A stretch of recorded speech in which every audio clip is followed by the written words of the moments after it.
وَإِذْ عَلَّمْتُكَ الْكِتَابَ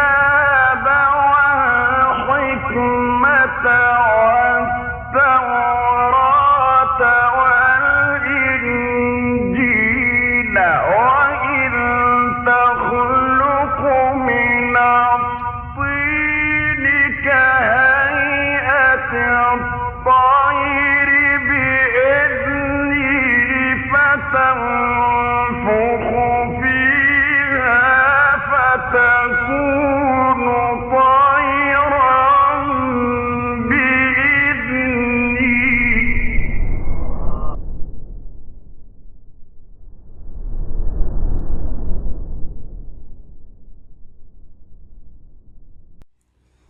Bismillahirrahmanirrahim. Alhamdulillahi rabbil alamin. Assalatu wassalamu ala rasulillahi wa ala alihi wa ashabihi wa man tabi'ahum bi ihsanin ila yaumiddin. Ashhadu an la ilaha illallah wahdahu la syarikalah. Allahumma inna nas'aluka ilman nafi'an wa rizqan thayyiban wa amalan mutaqabbala. Allahumma inna na'udzubika minal ajzi wal kasal.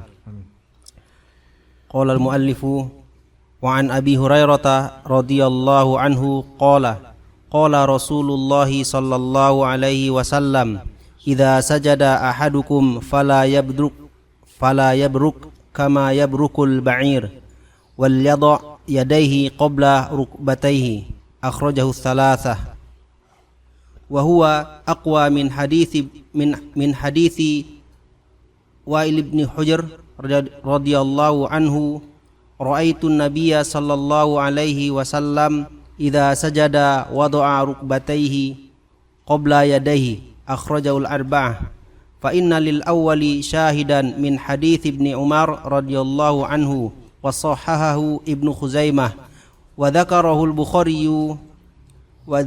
al-Bukhari mu'allaqan mauqufan.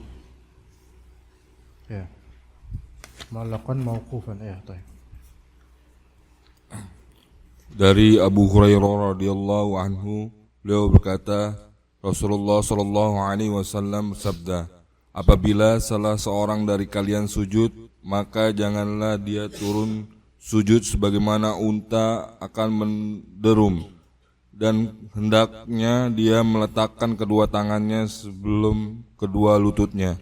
Diriwayatkan oleh imam yang tiga.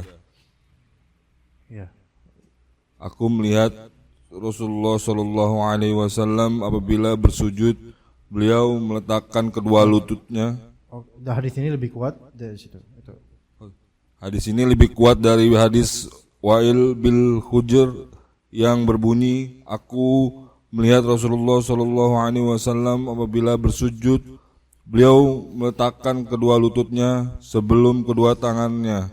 Diriwayatkan oleh Imam 4 karena hadis yang pertama mempunyai sahih penguat dari hadis Ibnu Umar yang disahihkan oleh Ibnu Khuzaimah dan disebutkan oleh Al-Bukhari secara mu'allaq dan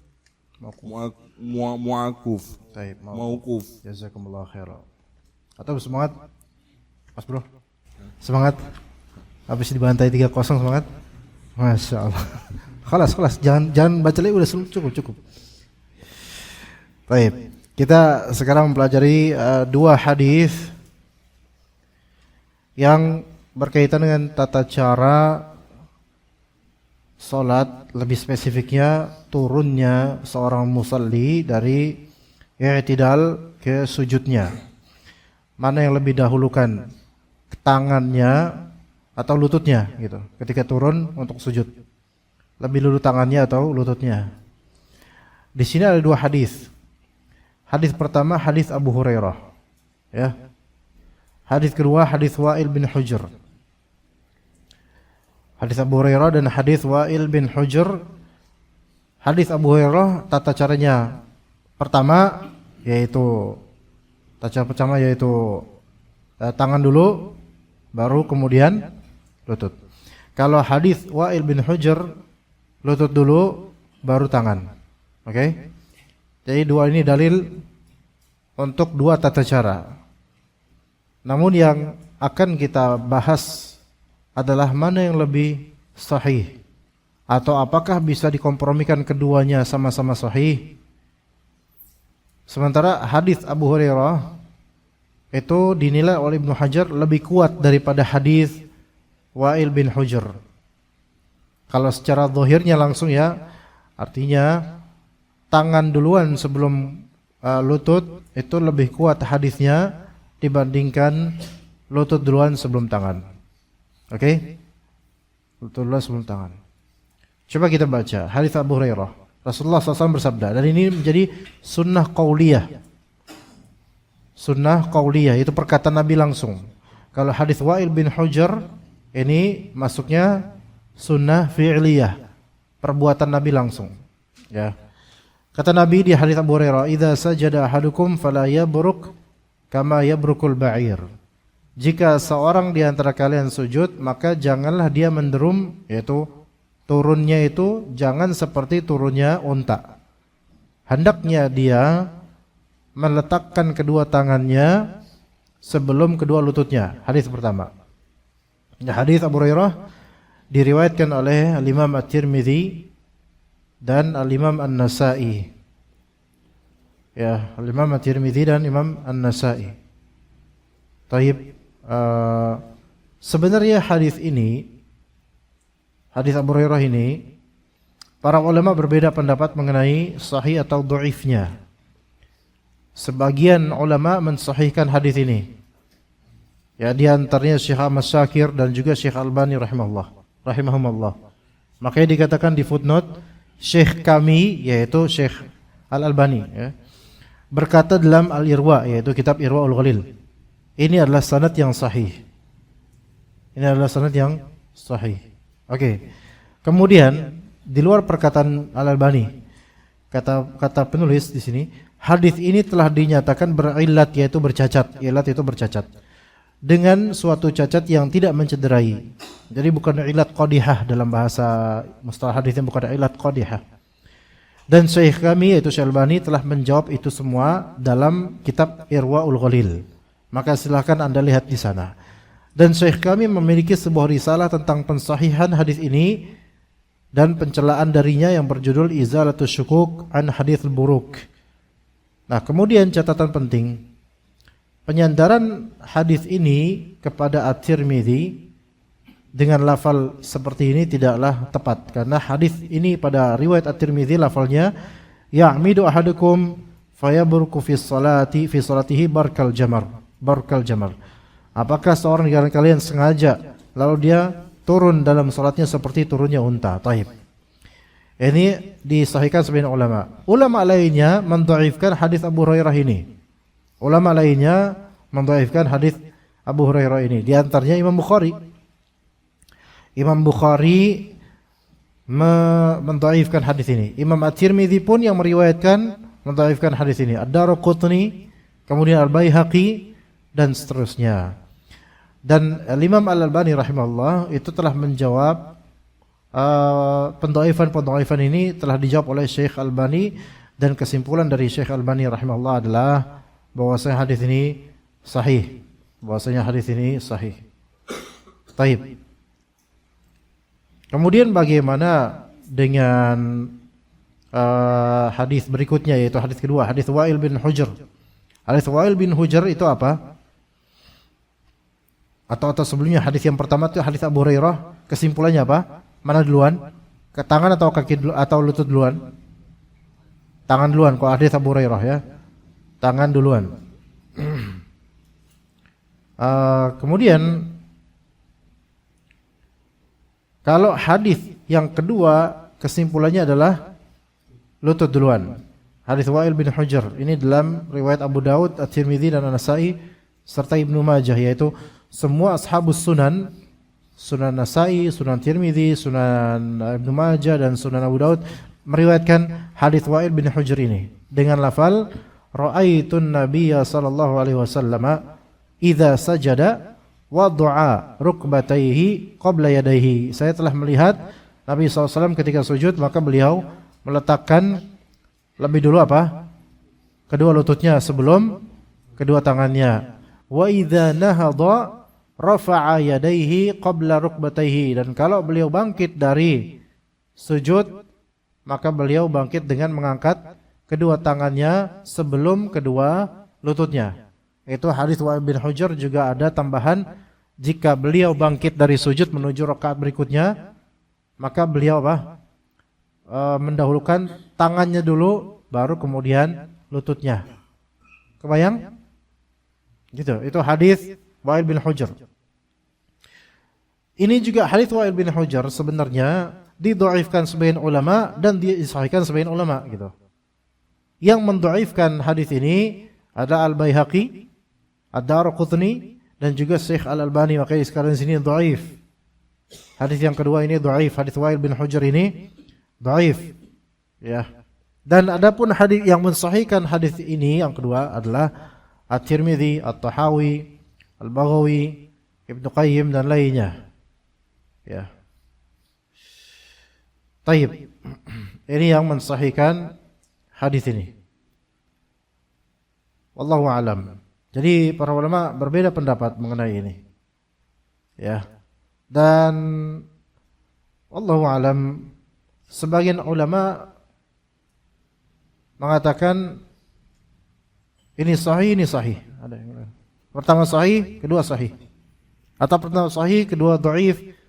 Namun kedhaifan hadis ini tidak menjadikan amalan ini terlarang. Paham enggak? Kan dalam hadis yang kedua Wa'il bin Hujr, yaitu ketika mau sujud lebih dulu kedua lutut sebelum kedua tangan. Ini hadis dhaif. Tapi sebagian ulama bilang walaupun memang ini dhaif, tetapi ini masalah yang luas. Tidak masalah kalau dia melakukan hal ini. Itu ada yang berpendapat seperti itu. Oke. Di hadis-hadis ini ada penjelasan bagaimana cara hawi, yaitu hawi turunnya seorang yang salat dari i'tidal menuju ke sujud. Tata cara gimana? Dan ini termasuk masalah yang ulama banyak pendapat tentangnya. Ya, banyak pendapat tentangnya. Sampai Al-Imam An-Nawawi dalam kitab Al-Majmu' beliau mengatakan wala yadhharu tarjihu ahadil madhhabaini minas sunnah. Seperti tidak tampak mana yang lebih rajih. Saking sengit dan panjang perdebatan tentang hal ini. Maka disimpulkan oleh sebagian ulama bahwasanya para ulama terbagi menjadi tiga macam. Terdiri menjadi tiga kelompok dalam berpendapat tentang turunnya dari i'tidal ke sujud. Pertama, dahulukan, ini pendapat pertama, dahulukan rukbah, yaitu lutut, kemudian tangan. Dahulukan lutut, kemudian tangan. Ini berarti yang ulama yang mensahihkan mensahihkan hadis Wa'il. Lutut sebelum tangan. Ini pendapat pertama. Dan ini perbuatan Umar bin Khattab dari kalangan sahabat. Kemudian Ibrahim An-Nakhai dari kalangan tabi'in, Sufyan Tsauri, Asy-Syafi'i, salah satu riwayat dari Imam Ahmad dan seterusnya. Ini hadis yang dipakai untuk yang pertama, berarti hadis kedua, hadis Wa'il bin Hujr. Ya. Pendapat kedua yaitu lebih mendahulukan kedua tangan sebelum kedua lutut. Dan ini pendapat Imam Malik. Kemudian juga salah satu riwayat Imam Ahmad. Dalilnya apa? Ya hadis Abu Hurairah tadi. Dalilnya hadis Abu Hurairah tadi yang pertama. Hadis pertama. Kemudian yang pendapat ketiga, bahwa saya mukhayyar, opsional, mau yang mana terserah. Ya. Dan ini pendapat Imam Nawawi. Kalau dalam mazhab Syafi'i, lebih dulu lutut, baru tangan. Ya, itu mazhab. Dan ternyata ulama yang berpendapat lutut duluan sebelum tangan itu lebih banyak, ikhwan. Ya, ulama yang berpendapat lutut duluan sebelum tangan itu lebih banyak dibandingkan pendapat kedua. Apalagi pendapat ketiga. Pendapat ketiga itu mukhayyar, opsional, terserah. Itu hanya salah satu riwayat dari Imam Malik dan juga pendapat yang dipakai oleh Imam Nawawi. Wallahu alam yang lain bagaimana? Ya, ulama lain tidak berpendapat seperti ini. Oke. Ya. Coba antum yang mana, ikhwan? Lutut dulu atau tangan dulu atau 50-50? Berarti kalau 50-50 semau antum berarti mazhab antum mazhab Nawawiyah. Ya. Kalau penulis kitab Minhatul Alam itu Syekh Abdullah Al-Fauzan, bukan Syekh Shalih Al-Fauzan, beda, Syekh Abdullah Al-Fauzan. Beliau mengatakan walladzi yadhhar wallahu alam anna al-qaul huwa al-qaul al-awwal. Yang lebih zahir adalah pendapat pertama, yaitu yang mana? Ya, perkata yang lutut duluan. Ya. Dan karena beliau apa? Beliau lebih mengatakan hadis kedua kita ini, hadis Wa'il bin Hujr itu sahih bagi beliau. Karena ada syawahidnya, ada penguatnya. Ya, ada penguatnya gitu. Begitu. Alasannya beberapa hal. Ibnul Munzir mengatakan hadis Wa'il bin Hujr thabit wa bihi naqul. Hadis Wa'il bin Hujr itu hadis yang thabit, yaitu yang bisa diandalkan, yang tetap, yang yaitu yang sahih atau bisa makbul, diterima. Dan dengan itu kita mengatakan, yaitu kita berfatwa bahwasanya yang sahih adalah lutut dulu. Ya. Nah, Al-Imam At-Tahawi, atau pernah dengar akidah At-Tahawiyah, ya. Imam Tahawi juga punya kitab-kitab fikih. Dan beliau juga mengakui bahwasanya terjadi perselisihan pandangan tentang Nabi SAW memulai untuk sujud itu tangan atau lutut dulu. Ya, maka kami pun meneliti hadis-hadis tentang itu. Maka wallahu alam, kata beliau, anna wa'ilan lam yukhtalaf anhu wa innamal ikhtilafu an Abi Hurairah. Ya. Adapun Wa'il, hadis Wa'il itu menurut beliau tidak diperselisihkan, melainkan yang dijadikan perselisihan atau diperselisihkan keabsahan hadisnya adalah hadis riwayat Abu Hurairah, hadis pertama. Padahal di sini kalau ini versi ini apa? Sahih. Gini loh, ikhwan, pahami baik-baik. At-Tahawi itu ulama abad 3 dan 4 Hijriah, oke? Dan yang lebih populer di abad-abad itu, ya, hadis Wa'il bin Hujr itu dinilai makbul, sahih. Oke? Sementara hadis Abu Hurairah itu bahan perselisihan. Sehingga makanya tadi kita bilang lebih banyak ulama yang berpandangan lutut duluan daripada tangan duluan. Kenapa? Karena di zaman era mutaqaddimin dari abad 1, 2, 3, 4 Hijriah, hadis Wa'il bin Hujr itu lebih dikenal, lebih diterima. Dan mereka hampir sepakat menerima hadis ini. Sementara mereka menilai hadisnya Abu Hurairah itu diperselisihkan keabsahannya, oke? Ya begitu. Sebagian menilai dhaif.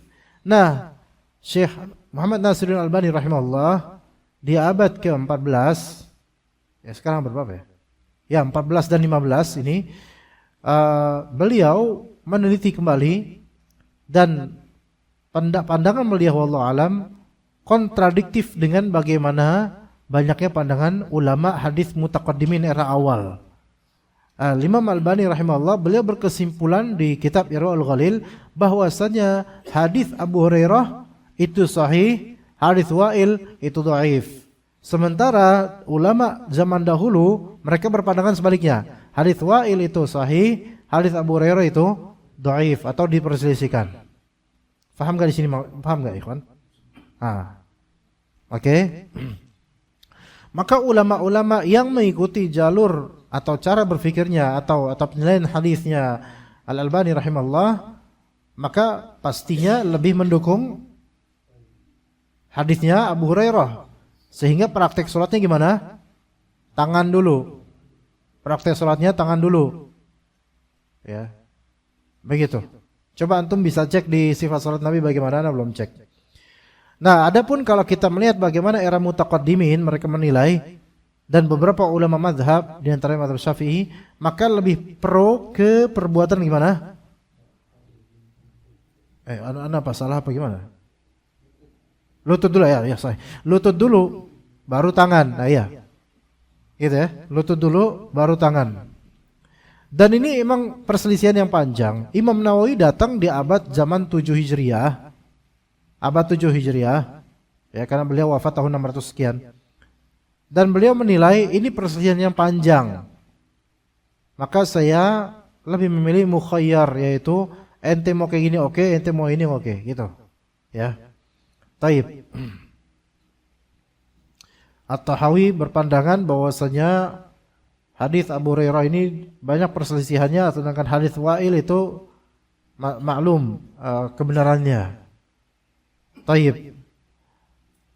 Al-Imam Ibnu Qayyim juga berpandangan bahwasanya lutut itu lebih dulu dibandingkan tangan. Begitu juga dalam Al-Fatawanya Syekh Abdul Aziz bin Baz, beliau menyatakan bahwasanya lutut dulu baru kemudian tangan. Nah, ini yang berbeda antara Syekh bin Baz dengan Syekh Al-Albani rahimahullah, gitu ya, dalam untuk ulama-ulama kekinian. Ya. Taib. Kenapa beberapa ulama ini atau banyak dari ulama ini memandang lutut duluan dibandingkan tangan? Ada beberapa alasan yang dikumpulkan oleh Syekh Abdullah Al-Fauzan hafizallah. Alasan pertama. Hadis Wa'il ini banyak penguatnya dari athar dan riwayat-riwayat. Ya. Banyak penguatnya. Sementara hadis Abu Hurairah ada kedhaifan. Nah, ini cara pandang bukan cara pandang Syekh Albani, ikhwan. Ini cara pandang ulama mutaqaddimin atau kebanyakan ulama. Oke. Dari pandang yang pertama ini sudah berbeda antara cara pandang ini dengan cara pandang Syekh Albani rahimahullah. Jadi yang di kitab ini footnote-nya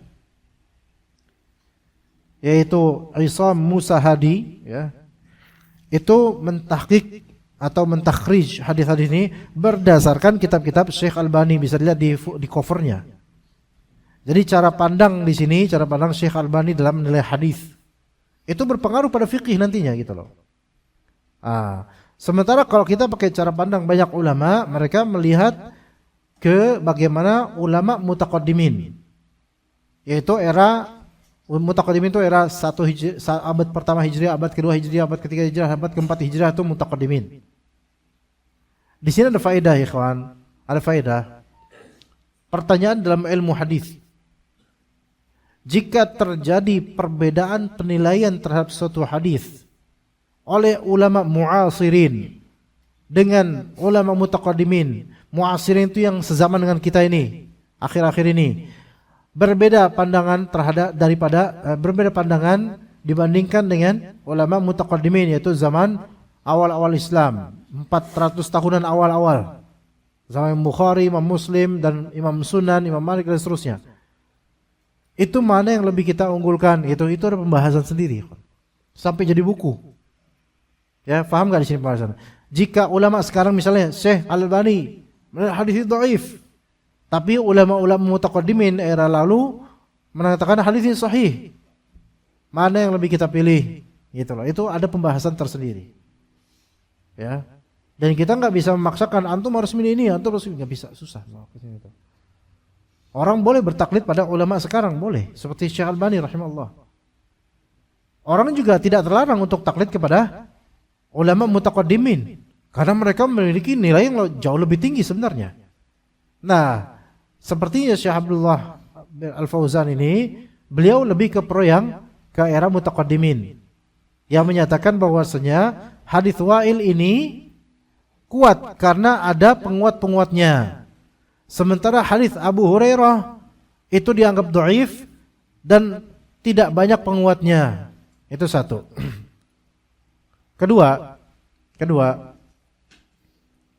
hadis Wa'il secara makna selaras dengan hadis Abu Hurairah dari satu sisi. Hadis Wa'il selaras dengan makna dari hadis Abu Hurairah dari satu sisi. Siapa yang bisa? Siapa yang bisa menyebutkan atau menjelaskan apa sisi hadis Wa'il yang selaras dengan makna dalam hadis Abu Hurairah? Siapa yang bisa jelaskan? Anda kasih parfum yang Anda beli di Saudi Arabia tahun 2022. Ayo. Sok, silakan, ayo. Ya. Gimana jelasannya? Benar sekali, Masya Allah. Lanjut. Belum jawab.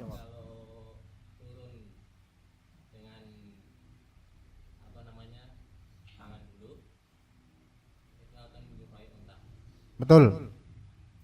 Kalau turun lutut dulu, berarti belakang dulu, berarti ini menyelisihi unta. Sementara dalam hadis Abu Hurairah gimana? Janganlah kalian mendurumnya unta, gitu kan? Oke. Insyaallah nanti ya antum anak kasih parfum 1 coel. Ya. Enggak ada. Antum ada botol kosong enggak? Enggak. Berarti bisa disimpan di mulut bisa. Kayak unta kan nyimpen air di mulutnya, di tenggorokannya. Taib. Oke, bagus. Sekarang gini, ada sisi kontras hadis Abu Hurairah. Berarti apa sisi kontras dalam hadis Abu Hurairah? Ini yang membuat ulama mutaqaddimin mendhaifkan hadis ini. Karena jika seorang dari kalian sujud, maka janganlah dia turun sujud sebagaimana unta bakal menurun. Maka hendaklah dia letakkan kedua tangannya sebelum kedua lututnya. Paham nggak? Ini kontras. Karena apa? Rasulullah SAW larang menyerupai unta dalam turun. Nah, unta turun itu tangannya dulu, baru belakangnya kakinya, gitu ya. Ya, unta 4 kaki betul, tetapi depannya dulu. Ya, baru kemudian belakangnya turun. Lah kalau misalnya kita turun tangannya dulu, kan disuruh sini dan hendaklah meletakkan kedua tangannya sebelum kedua lututnya. Lah berarti dilarang tapi habis itu disuruh. Paham enggak maksudnya? Ya kan di sini. Ini yang membuat ulama mutaqaddimin mempertimbangkan ini enggak bukan gimana ya? Kalau bahasa sekarang ya kasar sebenarnya. Enggak make sense seolah-olah gitu ya. Dilarang menyerupai unta tapi diperintahkan berbuat seperti perbuatan yang dilarang itu, gitu. Paham di sini, ikhwan? Gitu. Itu yang membuat hadis Wa'il itu lebih dianggap kuat. Oke? Malah hadis Wa'il ini yang selaras dengan makna idza sajada ahadukum fala yabruk kama yabrukul ba'ir. Fala yabruk, maka janganlah dia turun sebagaimana turunnya unta. Dan Wa'il bin Hujr mengatakan, saya melihat Rasulullah apabila sujud, beliau meletakkan kedua lututnya sebelum kedua tangannya.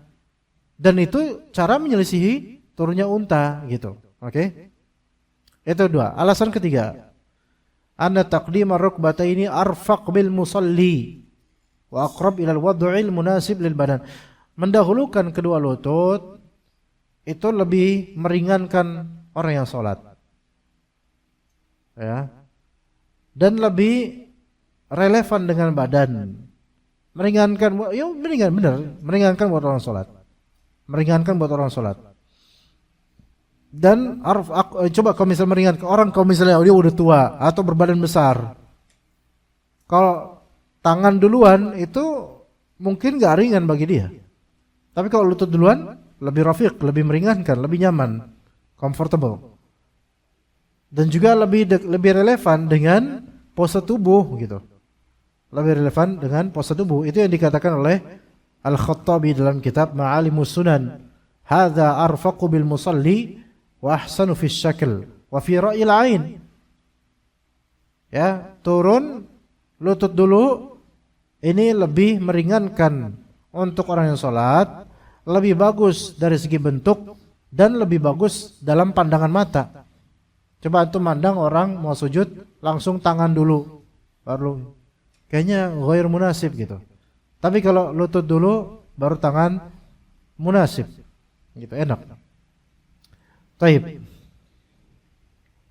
Kemudian juga yang keempat, alasan keempat, pose ini diriwayatkan atau dihikayatkan dilakukan oleh sahabat dan tabi'in.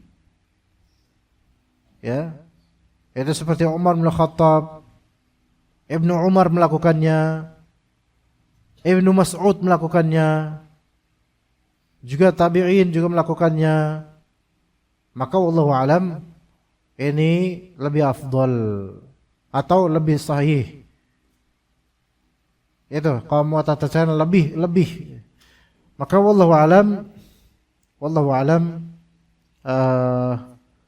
terlepas dari penilaian dari Syekh Al-Albani rahimahullah wa jazahu khaira, maka lutut duluan itu lebih sesuai dengan sunnah bagi yang mengikuti penilaian ulama mutaqaddimin.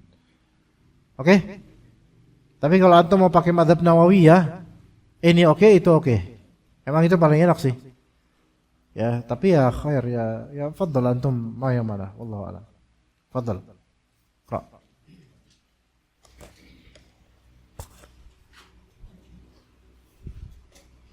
وعن ابن عمر رضي الله عنهما أن رسول الله صلى الله عليه وسلم كان إذا قعد لتشهد وضع يده اليسرى على ركبته اليسرى واليمنى على اليمنى وعقد 53 وأشار بإصبعه السبابة رواه مسلم. وفي رواية له وقب أصابعه كلها وأشار بالتي تلي الإبهام. Ya.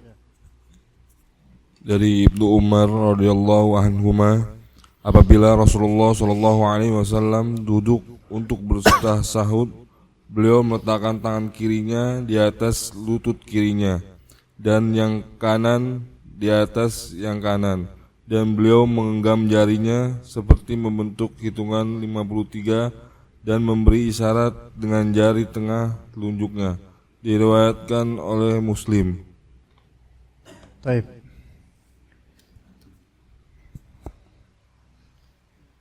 Ini hadis Ibnu Umar tentang saat tasyahud bagaimana tangannya kita tuh. Ya. Jadi tasyahud baik awal atau tasyahud akhir atau tasyahud keberapapun ya. Tangan kanan di atas paha kanan, tangan kiri di atas paha kiri. Wa aqada 53 dan kemudian membentuk hitungan 53. Baik. 53 di sini jangan 53 versi Latin gini. Ini sebenarnya tulisan Arab ya. Tapi versi tulisan Arab sekarang 5 sama 3, ayo 5. Ini 5 nih. Ini. 5. Terus 3. Aduh. Paham? Oh enggak, kebalik ya. Kayak gitulah pokoknya ya. 1 kan ada 3. Kan 3 kan ada geriginya sini. 3, 5, 3 gitu. Oke? Ini 5 di sini. 5, 3 itu maksudnya. Oke? Paham enggak? Jangan dibayangin 53, 5 yang kayak gini. Bingung nanti. Kok nggak ada yang mirip-miripnya? 3 kayak gini. Mana? Pakai bahasa Arab lah. Ya. Oke. Maka wa'aqada 53. Nah, kita pelajari dulu jari-jari ini. Ini namanya ibham. Jempol. Ini namanya sababah. Telunjuk. Sababah kali disebut sababah karena orang dulu kalau misalnya sab itu mencela. Ente, nah pakai ini. Enggak. Enggak ada orang mencela pakai ente, enggak ada kayak gini. Apalagi kayak gini. Ya, ini mah pengacara nih kayak gini. Iya. Nah, ini namanya kayak gini gak enak. Namanya wusta. Paling tengah wusta. Ya. Ini binsir. Ini khinsir. Pakai sod. Kalau khinzir babi artinya. Ini khinsir. Binsir, wusta, sababah, ibham. Ya. Kalau ini namanya apa? Ini raimu. Bahasa kasar banget itu. Oke, ini ibham. Sababah, wusta, binsir, khinsir. Ya binsir, khinsir. Oke. Nah, lihat di sini bukan khinsir. Nah, di sini gambarannya adalah an yaqbidul khinsir ma'al binsir ila rahati qabdan mutasawiya. Caranya gini. Diqabd yaitu diginiin khinsir dan binsir ini. Ya. Sama gini, oke? Oke. Wa yahliku halaqatan bil wusta ma'al ibham. Kemudian membentuk halaqah bulatan. Ya, dua jari yaitu wusta dan ibham. Ya gini, ini cara. Ini caranya. Jadi khinsir dan binsir dia kayak gini. Nih, udah enggak usah diapain dia. Kemudian bentuk halaqah. Sehingga bentuk 5. Karena kalau enggak kayak gini misalnya sebenarnya ini enggak bentuk 5. Oke, ini baru bentuk 5 seperti ring, seperti cincin halaqah. Ya gini. Gitu. Ya. Begitu. Nah. Taib. Tadi wa asyara bi isba'ihi as-sababah. Dan beliau memberi isyarat dengan jari telunjuknya. Al-isba'. Ini sababah. Isba' sababah. Oke, jelas seperti ini insyaallah. Taib. Hadis ini menunjukkan tata cara kedua tangan ketika duduk tasyahud dan tangan kanan kemudian melakukan ini. Ya. Taib, dalam hadis Ibnu Umar ini sebenarnya ada 2 riwayat, ada 2 sifat. Ada 2 sifat, ikhwan. Yang pertama yang tadi kita sebutkan. Qabd 2 ini khinsir binsir. Kemudian bentuklah halaqah antara wusta dengan wusta nih. Ini wusta dengan sababah. Dengan apa? Ibham. Gini. Sababah diangkat. Dan sababah ini diangkat kenapa? Karena antum doa. Dan sunnahnya doa itu diantaranya adalah ini, pakai ini. Makanya di khutbah Jumat Rasulullah SAW kalau doa pakai ini, bukan gini. Di khutbah Jumat ini. Gini, Pak. Bukan seperti ini. Kalau seperti ini di kondisi biasa. Kondisi antum biasa, bukan salat, kondisi antum biasa. Ya. Maka ketika ini antum doa. Sebenarnya sedang doa. At-tahiyatul mubarakatuh salatu thayyibat. Itu tasyahud nanti insyaallah. Oke, itu cara pertama yang kita tadi sebutkan. Cara kedua, an yaqbidul khinsir wal binsir wal wusta. Sak di mana? Diqabad, yaitu digenggam. Khinsir, binsir, wusta. Digenggam. Wa yadhummu ilaiha al-ibham.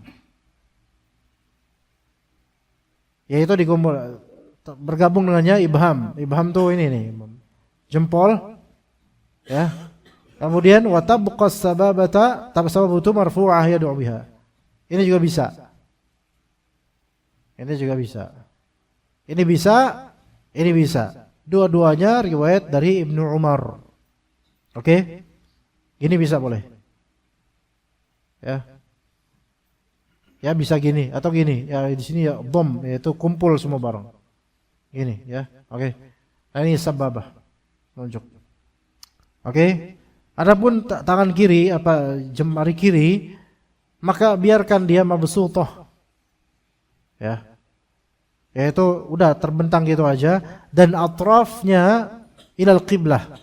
Ujung-ujung jari itu ke kiblat. Jadi bukan gini. Ya. Enggak, gini. Ya ketika sujud, ketika apa? Ya sujud juga ketika duduk untuk tasyahud. Ya, itu sebagaimana hadis Ibnu Umar juga dari jalur lain. Ya. Kemudian walaupun sebenarnya kalau dia kayak gini pun nggak apa-apa, tidak ada masalah. Ya.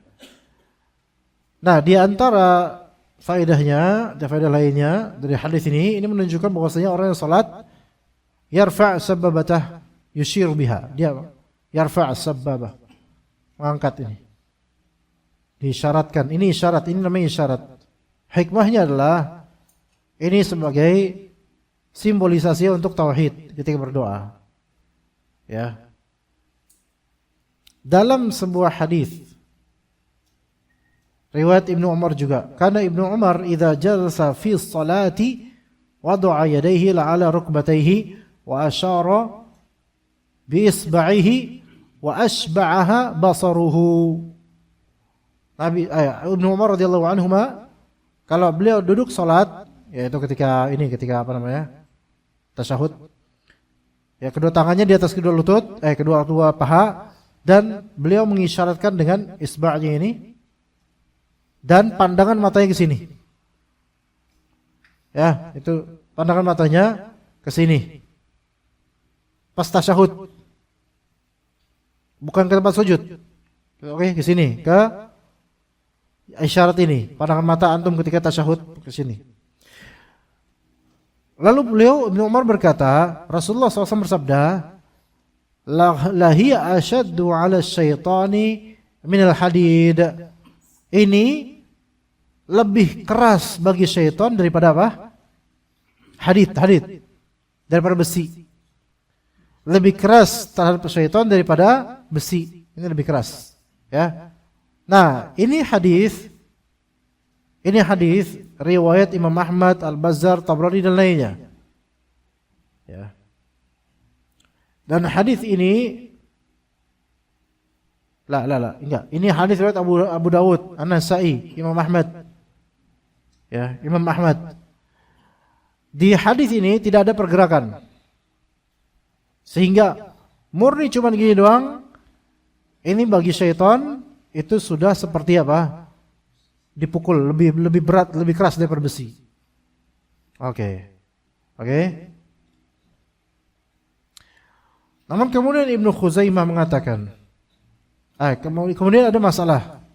Apakah pengisyaratan ini ditahrik, digerakkan atau tidak? Ini ulama beda pendapat. Seperti perbedaan hadis. Dalam hadis Wa'il bin Hujr, tapi ya, afwan, tadi salah lagi tadi. Ini hadis Wa'il bin Hujr, justru ini yang riwayat Abu Dawud, An-Nasa'i dan lainnya. Hadis Wa'il bin Hujr, beliau mengatakan ada lafal thumma rafa'a isba'ahu fara'aituhu yuharrikuha yad'u biha. Kemudian Ibnu Umar, versi hadis Wa'il, Ibnu Umar ya rafa'a isbah, yaitu mengangkat tangannya. Atau ini bukan Ibnu Umar, Rasulullah SAW mengangkat tangannya, mengangkat apa? Isba'nya, ininya. Fara'aitu yuharrikuha, saya melihat Nabi SAW, kata Wa'il bin Hujr, saya melihat Rasulullah SAW menggerakkan yuharrikuha, yad'u biha, Beliau berdoa dengan ini semua, dengan gerakan ininya. Nah, sementara Ibnu Khuzaimah mengatakan bahwa tidak ada hadis tentang menggerakkan jemari kecuali riwayat ini saja. Ini disebutkan dalam Sahih Ibnu Khuzaimah. Ibnu Khuzaimah punya kitab Sahih Ibnu Khuzaimah, kitab hadis. Ibnu Khuzaimah itu ulama abad 4 Hijriah bermadzhab Syafi'i, tapi ahli hadis juga. Itu punya kitab tauhid.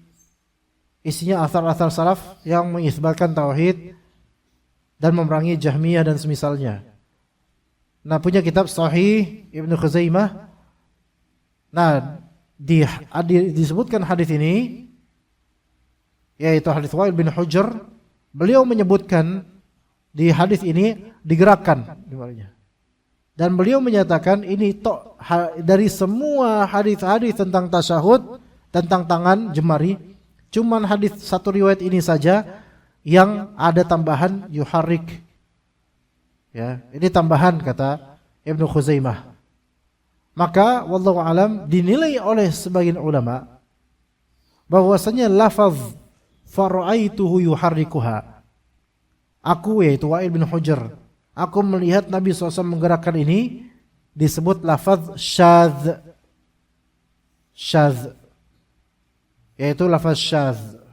Syadz itu asing, beda sendiri, menyendiri, beda sendiri dia. Dibandingkan hadis-hadis yang sahih yang serupa dengannya, itu tidak ada tambahan ini. Kok ini tidak ada satu riwayat ada tambahan? Maka dinilai oleh sebagian ulama ini syadz. Syadz itu adalah hadis sahih yang menyelisihi hadis-hadis sahih dalam satu bab. Sama-sama sahih, tapi ini kok menyendiri, beda sendiri. Maka terlepas dari kesahihan sanad hadis ini, pembedaan penyendirian ini menunjukkan ini tidak diamalkan. Paham ya ikhwan? Tidak diamalkan karena ulama lebih memilih apa? Dan ini tidak bisa dikompromikan karena ulama curiga ini jangan-jangan tambahan sisipan atau gimana. Maka ulama kemudian memilih yang lebih sahih. Nah, ya gitu ya. Yang sebutnya namanya mahfuz. Ada hadis syadz, lawannya hadis syadz adalah hadis mahfuz. Semua hadis ini sahih. Tapi hadis syadz ini kok ada tambahan yang dianggap menyendiri, beda sendiri dia. Sementara hadis-hadis lainnya sama-sama sahih, kok pada sepakat ini sendiri beda gitu.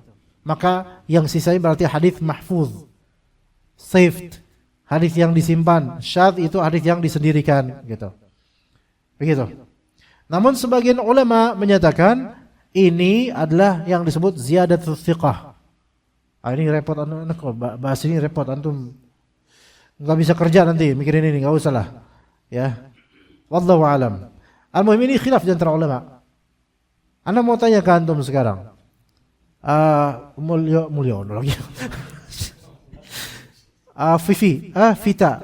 Fikih.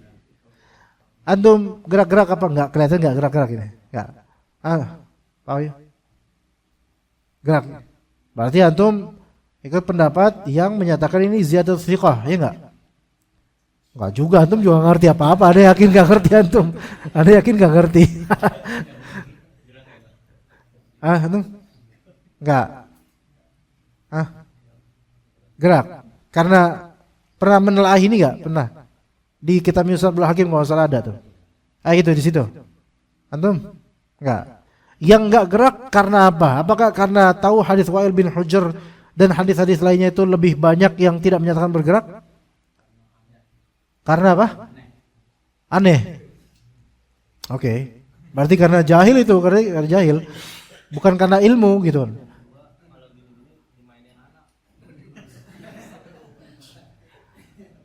Tapi kan anak antum udah jadi wakil presiden sekarang.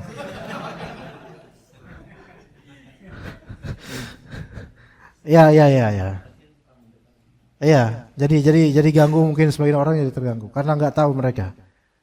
Ya ada juga cerita seorang ikhwan itu sampai diusir dari masjid gara-gara dia kalau sholat itu dia tasyahud. Jadi bahan bincangan orang-orang Aswaja di masjid tempat dia tinggal dekat situ. maka akhirnya diblokir, di blacklist dia. Kamu nggak boleh lagi tinggal di masjid ini, sholat di masjid ini. Karena apa? Karena kaki dikejar sama dia. Kemudian ini gerak-gerak, itu ganggu semua orang sholat. Jadi bahan obrolan, jadi fitnah. Nah ini lagi kita punya fikih juga. Anggap misalnya antum misalnya ikut pendapat yang ziyadatul thiqat, kemudian bisa menjelaskan mustalah hadisnya dan riwayat-riwayatnya, ya bisa nggak? Bisa menjelaskan itu, bisa nggak ke publik? Bisa, masya Allah. Hatta antum jelasin, mereka nggak bakal dengar, ya. Tapi kalau antum mau menghindar fitnah, di masjid yang sunnah aja antum kayak gini. Kalau di masjid yang mungkin masih ada beduknya, jangan, karena antum bakal jadi buronan nanti, ya nggak usah. Ya ada ikhwan itu jadi, karena dia ada orang ditempelin terus, kemudian dikejar-kejar, ya. Jadi bapak itu sholat berjamaah, bapak itu menghindar, dia geser lagi, deketin lagi sambil nempel, risih, menghindar lagi. Engkau bapak itu sampai keluar masjid dikejar juga sama ikhwan itu, ya terus dikejar, ditempel terus. Jadi orang jadi apa? Jadi orang ngerasa ini mantap apa sih kayak gini, gitu loh. Ya, terus kayak gini, ya. Kalau memang khawatir terjadi fitnah, ya karena antum beda sendiri, maka ini kan sunnah. Kalau memang diambil sunnah, ini sunnah, bukan wajib. Maka meninggalkan sunnah untuk tidak menjadi fitnah, maka itu suatu sunnah tersendiri, sehingga redam dulu, ya bismillah lah, nggak usah dulu, biasa aja gitu. Dan alhamdulillah ikhwan-ikhwan kita pun udah banyak belajar, mereka mengamalkan ini, mereka melihat kondisi juga. Karena orang banyak yang nggak ngerti, kadang kita juga longgar, tidak kita tempelin. Kalau emang orang itu nggak berkenan, ya udah. Karena berapa ikhwan sampai benar-benar diinjak. Murid ana waktu di Cilangkap, waktu di dekat rumah dulu, itu jadi tendensius orang-orang lihat murid-murid ana gitu. Karena apa? Ada orang tua, udah tua gitu, dia nggak mau dia dideketin karena nggak biasa, nggak tahu sunnahnya. Ditempelin, benar-benar diinjak dia, diinjak. Itu cerita, murid ana cerita. Makanya udah besok-besok jangan seperti itu, orang-orang ini belum siap. Yang tua-tua ini belum siap. Ya dijelasin juga mereka nggak bakal mau gitu, karena emang udah pakemnya gitu, ya seperti itu. Jadi hindari hal seperti itu. Taib ya.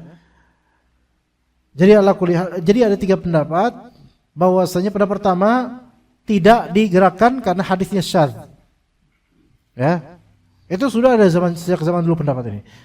Pendapat kedua, digerakkan itu sunnah, karena sekalipun dinilai ini syadz oleh sebagian ulama, tapi kalau diteliti ternyata ini ziyadatul thiqat, yaitu ada tambahan dari perawi-perawi yang thiqah, yang itu tidak bisa kita langsung vonis bahwasanya hadis ini syadz begitu saja atau lemah langsung, enggak. Oke, itu pendapat kedua. Pendapat ketiga seperti tadi, mukhayyar, jawazul amrain, boleh dua-duanya. Dia boleh tahrik silakan, yaitu gerakan silakan, isyarat begini tanpa gerakan itu juga silakan, karena bagi ulama ini dua-duanya dianggap sama-sama ada hadisnya. Ini pendapat yang paling enak sebenarnya, paling sahih insyaallah. Ini pendapat yang dipilih oleh Al-Imam Al-Qurtubi, ya, Imam Qurtubi yang ahli tafsir, dan juga Al-Imam Amir As-Sun'ani, penulis kitab Subulus Salam. Gitu, wallahu a'lam. Oke, jemaah, ikhwan. Itu hadis yang kita bahas. Ada soal enggak di sini? 5 menit kita masih bisa. Ada pertanyaan enggak, ikhwan? Oh iya.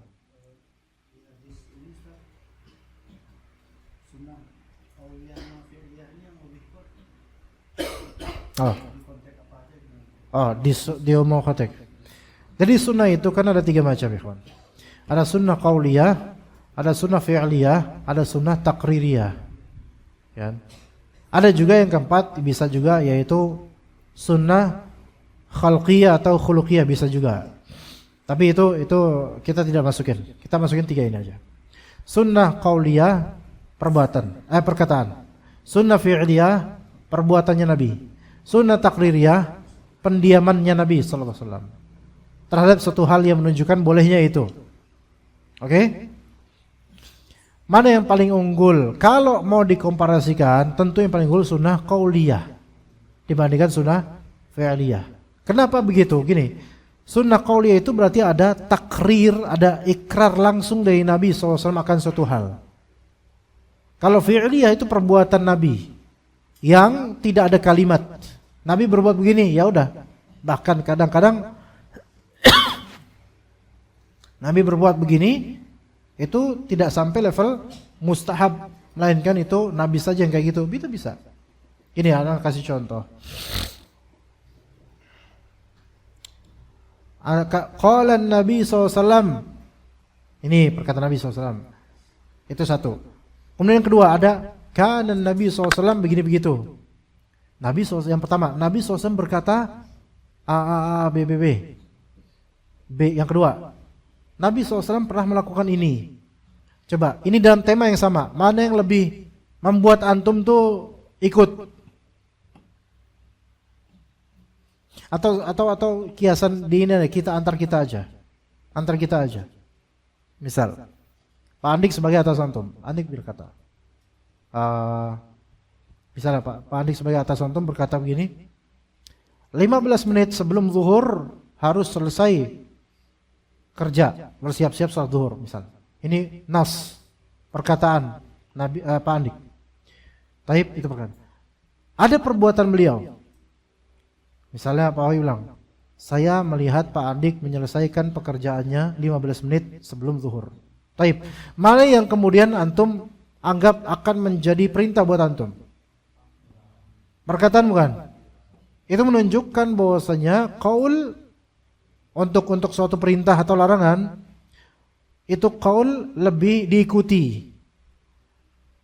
Ya, adapun perbuatan belum tentu suatu perintah, belum tentu suatu larangan. Gitu. Belum tentu suatu perintah, belum tentu suatu larangan. Ini menunjukkan sunnah qauliyah itu lebih kuat jika ada bertabrakan atau ada mungkin perbedaan dengan sunnah fi'liyah. Lebih kuat sunnah qauliyah. Ya, begitu. Oke? Paham sampai sini? Itu namanya sunnah qauliyah. Atau bisa dikatakan begini dalam kaidah usul fiqih.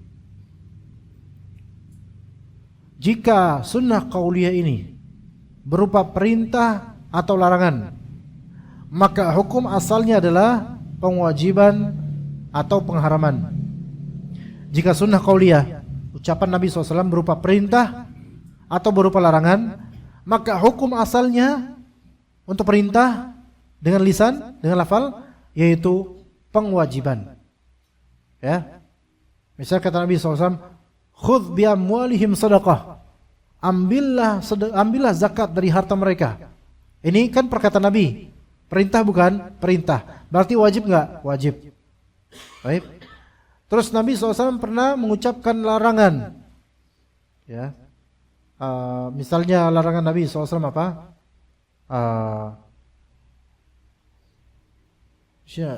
Ada larangan enggak sini? Nah tadi mana ya? Fala yabruk kama yabrukul ba'ir. Maka janganlah dia turun seperti turunnya unta. Ini larangan bukan? Lafal larangan. Hukum asalnya haram. Kecuali jika ada dari lain yang menunjukkan tidak sampai haram. Jadi hukum asal perkataan perintah wajib. Hukum asal perkataan larangan haram. Ya, vonisnya jadi haram. Adapun hukum asal sunnah fi'liyah, nah penting. Ketika sahabat menginginkan Nabi SAW makan ini, Nabi SAW melakukan ini, maka hukum asalnya itu tidak wajib. Kalau untuk sunnah fi'liyah hukum asalnya apa? Tidak wajib. Melainkan hukum asalnya sunnah. Gitu. Ya. Ini misal lagi nih. Ra'aitu Rasulullah SAW idza sajada wada'a rukbatayhi qabla yadayhi. Saya melihat Rasulullah SAW jika beliau mau sujud, beliau meletakkan kedua lututnya dulu sebelum tangannya. Ini perbuatan atau perkataan Nabi? Perbuatan. Berarti ini sunnah qauliyah. Hukum asal sunnah qauliyahnya Nabi apa? Sunnah fi'liyah. Sunnah fi'liyah. Hukum asal sunnah fi'liyah Nabi apa? Sunnah. Maka ini hukumnya sunnah, sehingga tidak masuk dalam kewajiban dalam sholat. Artinya kalau seseorang tangan dulu, maka dia nggak berdosa, hanya meninggalkan sunnah, gitu loh. Bagi yang berpendapat ini ya, Wa'il bin Hujr hadisnya lebih sahih, begitu. Oke? Itu bedanya. Sunnah fi'liyah, hukum asalnya sunnah, bukan wajib. Kecuali ada dalil yang mewajibkannya. Itu kebalik dari sunnah qauliyah yang perintah. Kalau sunnah qauliyah yang perintah, maka hukum asalnya wajib. Kecuali ada dalil yang menurunkan dari wajib menjadi sunnah. Hukum asal sunnah fi'liyah itu sunnah, kecuali ada dalil lainnya yang mewajibkannya. Gitu. Nah, kalau sunnah fi'liyah di sini adalah dengan adanya lafal amaro, naha, nah, maka ini kembali ke seperti sunnah qauliyah itu wajib atau haram. Ya, paham nggak sini? Nabi SAW memerintahkan untuk begini kata sahabat, maka ini dianggap sepadan dengan sunnah qauliyah. Nabi SAW memerintahkan agar kita begini-begini. Nabi SAW melarang kita gini-gini, maka ini kembali ke hukum asal yaitu wajib atau haram.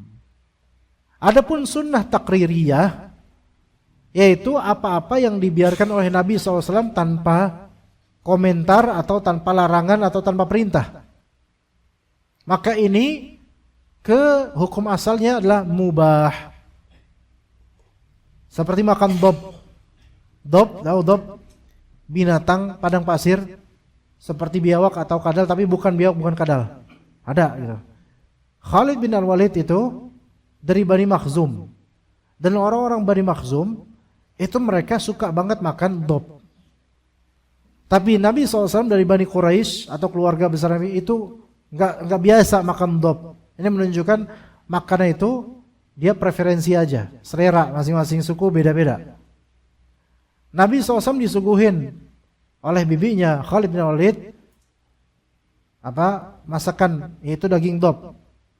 Lalu Nabi diam, nggak makan. Khalid bin Walid yang makan lahap terus bilang, ya Rasulullah, kenapa dimakan? Apakah itu haram? Oh, enggak, saya cuma nggak biasa aja keluarga saya makan ini, kata Nabi SAW. Nah kemudian ya udah, Nabi melarang nggak Khalid bin Walid untuk makan?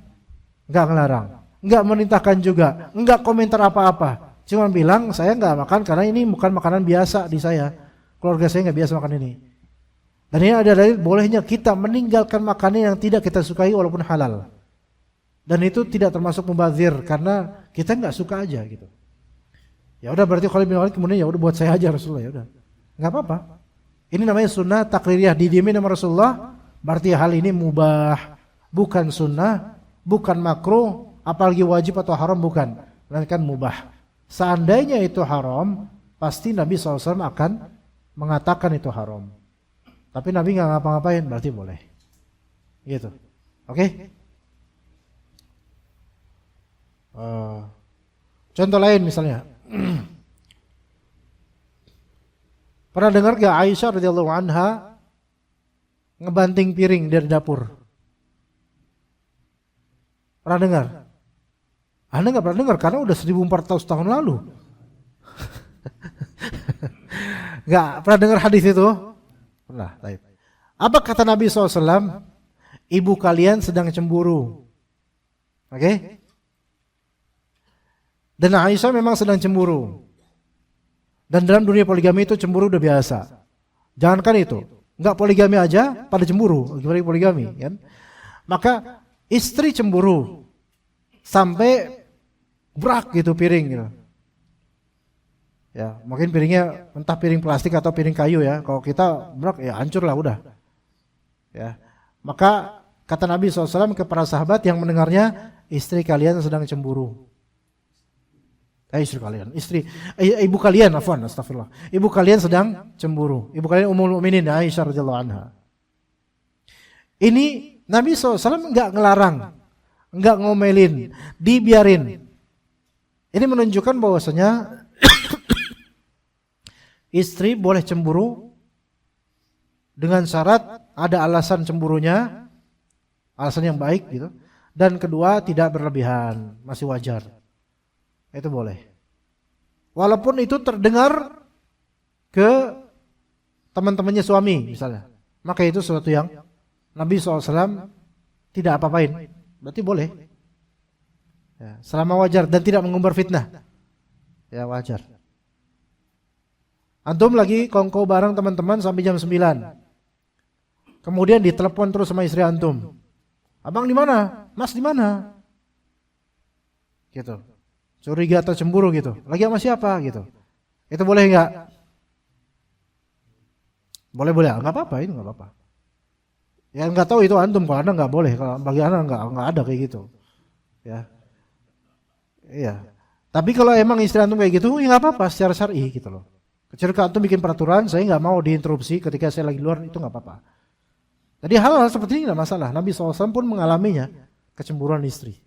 Gitu. Selama ada alasan yang wajar dan sewajarnya bersikap gitu. Wallahu a'lam, kita cukup sampai sini. Barakallahu fikum jami'an wa sallallahu ala nabiyyina Muhammad wa ala alihi wa sahbihi ajma'in. Subhanakallahumma bihamdika asyhadu an la ilaha illa anta astaghfiruka wa atubu ilaik. Assalamualaikum warahmatullahi wabarakatuh.